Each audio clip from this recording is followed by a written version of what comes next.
You don't need to study abroad to learn English, and this is how I got fluent in English, by learning only at home. So if you use this method, you will definitely be able to speak English, I'm telling you. Hi loves, it's Aino. So in this video, I'm going to tell you how I taught myself English. I always get this question, and this is also one of the most asked questions in my entire life. Like, how did you learn English? Why do you speak English? So I'm finally here to share all the things I did to learn English. So this is like everything.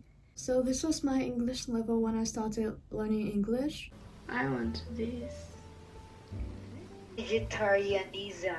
And I'm vegetarian. So you are one of the vegetarians. Yes. I respect your thing. And this is my current English level. So first of all, I'm currently a senior in high school, and I've never been to international school and never been to study abroad before. And I'm completely pure Japanese. I hope this video helps people who's also wanting to learn English just like I did. Let's get right into it. So how to become fluent in English without studying abroad? So the answer is make your environment to an English-only environment. So I'm gonna tell you how to make an English-only environment at home. So basically, I changed the language of my iPhone into English. So it's just a little thing, but it's important. Not only your iPhone, but your apps as well. Like, change the language into English. And then also watch YouTube in English. This is everything. Yeah, this is totally everything I did actually. Like, I watched a lot of English videos, which was like vlogs, interviews, something like that, and also like TV series, movies, but I basically watched a lot of vlogs. You don't have to understand everything. Watching English content will help you to make an English-only environment.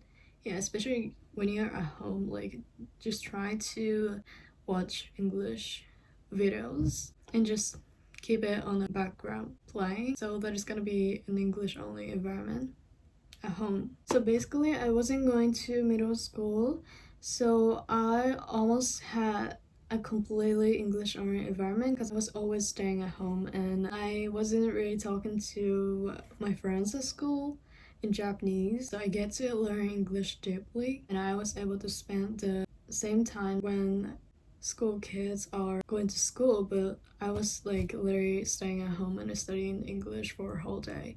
Yeah, I was like that. But you can also do it, use this method. Okay, next I'm gonna tell you how I increased my vocabularies. I learned new vocabs through YouTube videos and stuff, and if there's some words that you don't understand, and then just search the meaning immediately and get the meaning and repeat the word over. I was repeating it around like 20 times to make the word my vocabs. That's one of the method.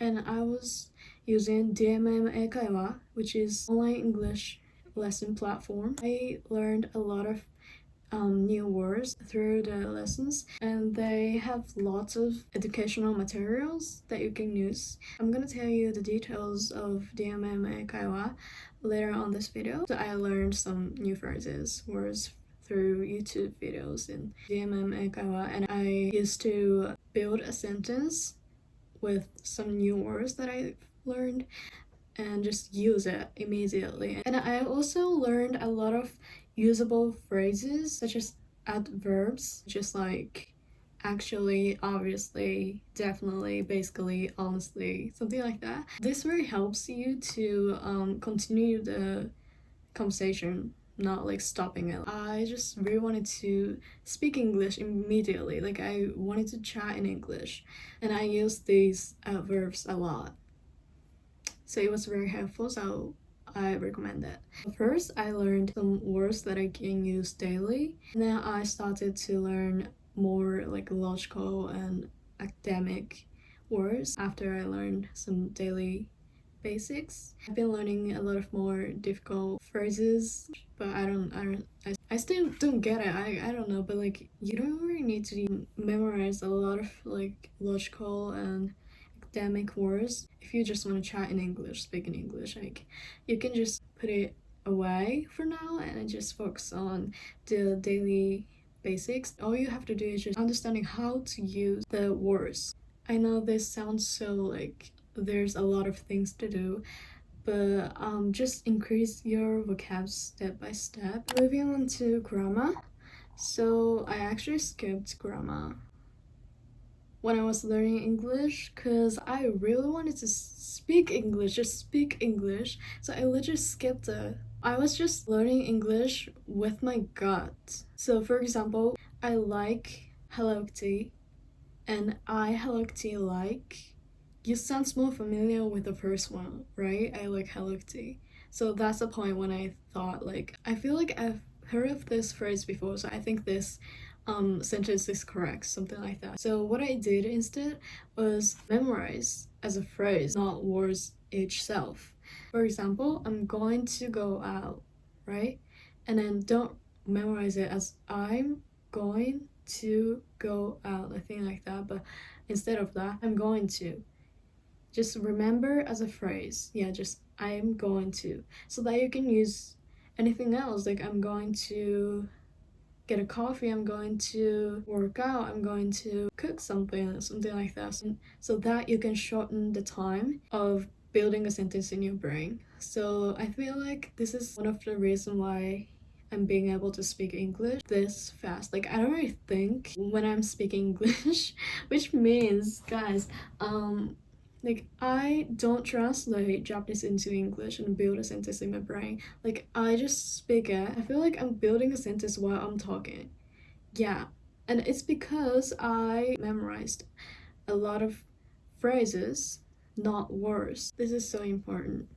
So since I skipped doing grammar, I've been working on grammar personally to just, fix my English and understand it more deeply, and I'm just doing some basics right now. This is what I have been doing. I'm just writing a lot.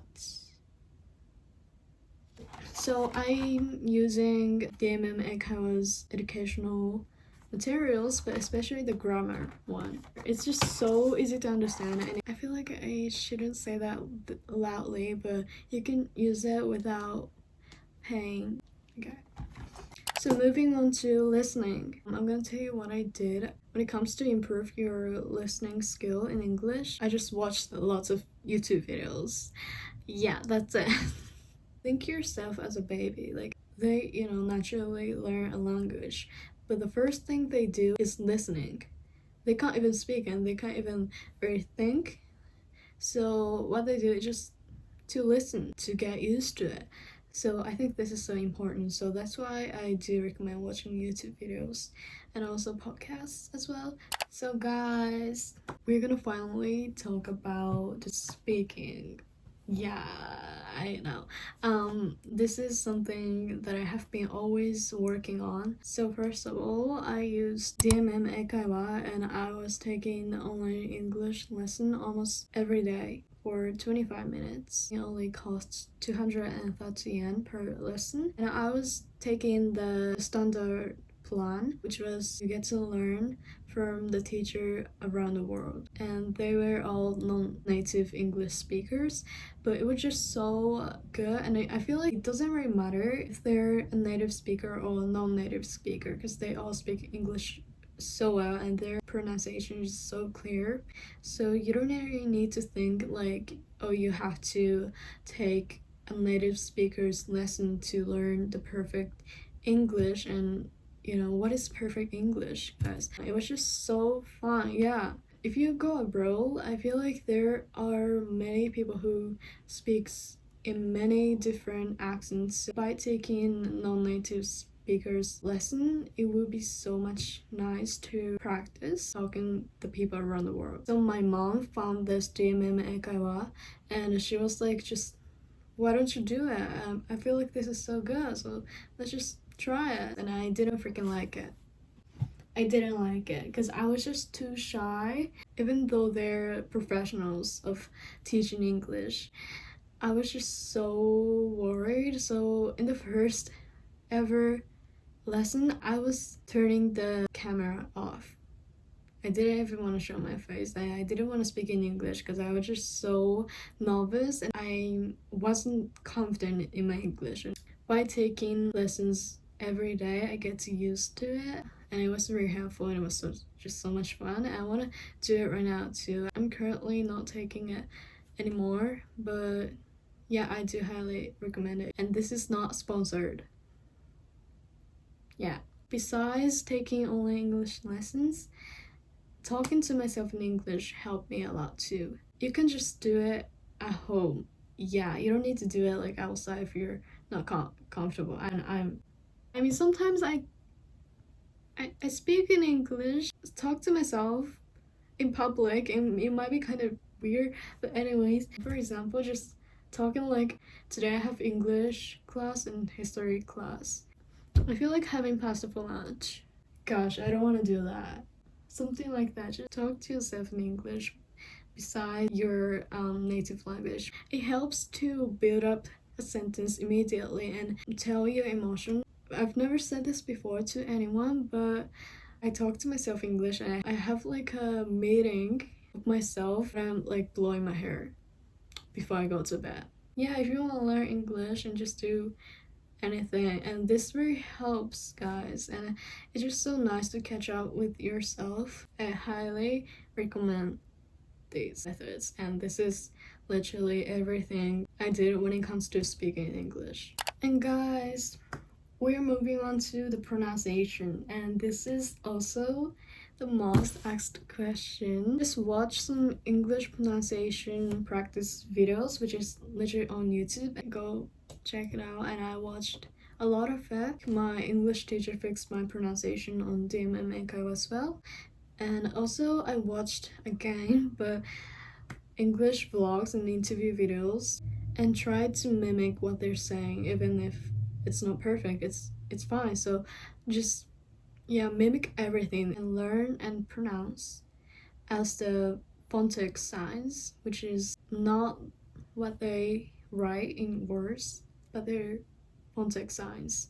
So for example, like the word bag and the word bug, you see the difference. Bag has like the kind of phonetic signs, and bug has the upside down V type of like phonetic signs, so it sounds so totally different, right? So something like that. So I feel like my voice changes a lot when I'm speaking English and Japanese. When I'm speaking Japanese, I feel like I'm using more the front of my mouth. For example, when I try to say I like strawberries, just like when I speak Japanese, it's gonna be I like strawberries, right? Well, when I try to speak the back of my mouth, just like when I speak English, it's gonna be I like strawberries. And it sounds more deep, and it's just so much more easier to speak English. So I feel like using the back of your mouth, like right here, and like your throat, like just literally around here, makes your English pronunciation sounds more native and sounds more English. Yeah, that's pretty much it for the pronunciation, but just mimic it and practice it. That's it. I freaking mimicked everything and practiced a lot, and it was just sometimes it can be very stressful, but you're gonna get there, so yeah, it's gonna be fine. Moving on to reading. I'm still not good at reading in English, but I try to read some English books and articles, and also you can read some English news as well. Lastly, writing. When it comes to writing, I would love to recommend writing a diary in English every day. So this is something that I do every day. At the first, I was like, how do you even write a diary in English? Like, I didn't freaking get it, and I was like, no, I can't do that, but now I can do that. So this is basically how I'm writing a diary in English every day. It's just literally a lot of thoughts, random thoughts. You don't need to write something difficult. You can just write something like, today I woke up at 8 a.m. I had a tomato pasta for lunch. Today was a good day. Just anything like that, it's fine. And this is basically what I write. Yeah, so I do recommend this one for writing skills. So this is everything I did to learn English at home. I have been learning English for about 5 years. It can be fun, it can be so stressful sometimes, but I do think that you're gonna be able to do it, you're gonna make it just like I did, because I freaking didn't speak English when I started learning English, and I'm finally going to study abroad this year, which I'm so excited about. I'm not gonna tell you where to go yet, but I'm gonna film videos about my studying abroad journey, so yeah, just stay tuned. So anyways, I hope you guys enjoyed this video and just enjoy learning English. And すごいできなくて悔しい思いをする時もあると思うけど、私もそうだったけど、でも悔しいって思うことは本気でやりたいってことだから、もうやっちゃいましょうって感じで。I hope you guys enjoyed this video and have a lovely day on wherever you are, and I hope to see you in my next video. Bye guys!